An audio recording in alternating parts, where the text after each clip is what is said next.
fine. First question? Zach, can you start with what the environment was like, and maybe if you could rank it with some of the ones you've seen throughout your career at Xavier? Yeah, no, I've been here for a while, and there hasn't been too many that can compete with that. That crowd. All the fans really brought it today. We really appreciate y'all, camping out, everything y'all do for us. We really appreciate the energy y'all brought for us today. Zach, for you, a quiet first half, but in the second half, you got going really early, 5 for 5 in that opening war with 11 points. I mean, what matchup did you look for offensively, and what really worked for you to balloon that lead to over 20 points? Yeah, I mean, we weren't really looking for anything specific. I kind of just like to take what the game gives me, and in that war, I saw some openings, and I was able to take advantage of it. Ryan, offense is a big part of the storyline today, but the crowd, the energy, how does that contribute to the defense, especially late in the first half when you're making your big run and you're shutting them down? Yeah, first and foremost, I want to say all glory to God. I think just the energy, just in the environment, it just plays just to our side, and we just have, just a great crowd, great fans, and, just allowing that energy, just using that on the court, and just playing defense as well as offensively and playing our best game, was important for us today. So. Ryan, they decided to not guard Dalen Swain on the perimeter, play off of him tonight or today. How did that impact your guys' strategy on the offensive end, or how did that work out for them? I mean, for us, we just knew to just put him in the actions. Just trying to put him in the actions. Because Kalkbrenner was playing back. And that's why Swain, took a large amount of shots, and we wanted him to take those shots. Because he was wide open and we believed in him. So. We had to do a little adjustment, but, it wasn't anything major. You guys have had, maybe for Zach, you guys have had some big leads. I'm thinking of Providence and Seton Hall, where it's gotten a little dicey there at the end. Creighton makes its run, where you guys just kind of knew Creighton was going to make a run with how efficient that offense is and what's going on inside that huddle as you guys, that lead gets trimmed down to single digits with about a dozen minutes to go.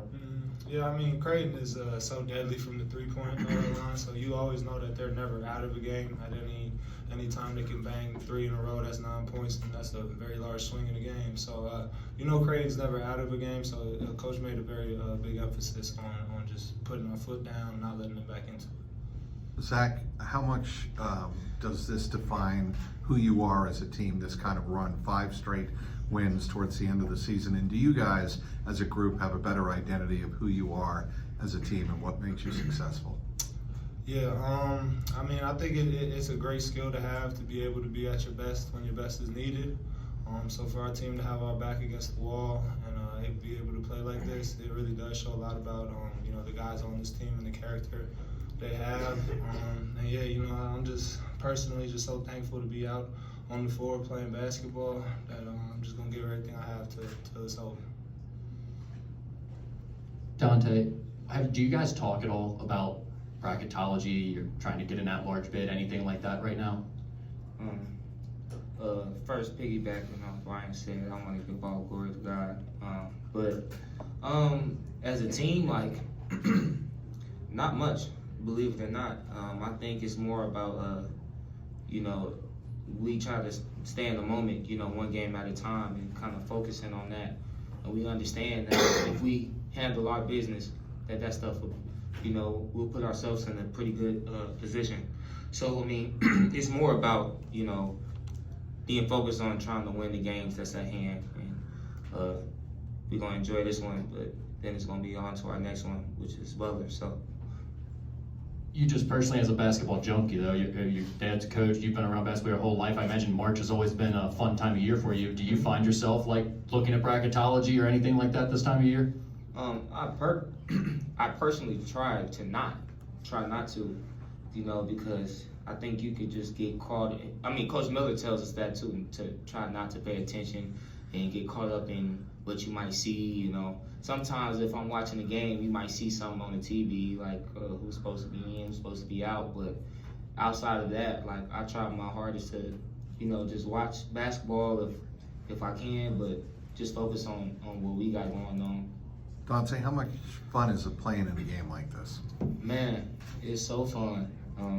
It's the type of games that, as a kid, like I dream of playing. I love playing in these type of environments, home or away, doesn't matter. It's just being in those intense moments, intense games, is what personally I love to be a part of. So, Next question.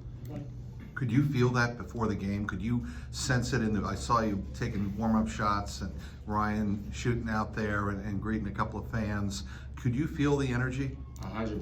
Cintas is a special place. You could feel it when you just walk in. You know, when we walked in, we were just greeted by a whole full student section out there, just ready for us to come in and play. But you could just feel the energy, like especially in games like this. This game, UConn, majority of our home games, but the bigger games, you could just feel like the support really before anybody really say anything. It's a kind of a surreal type of thing. Thanks, guys. Thank-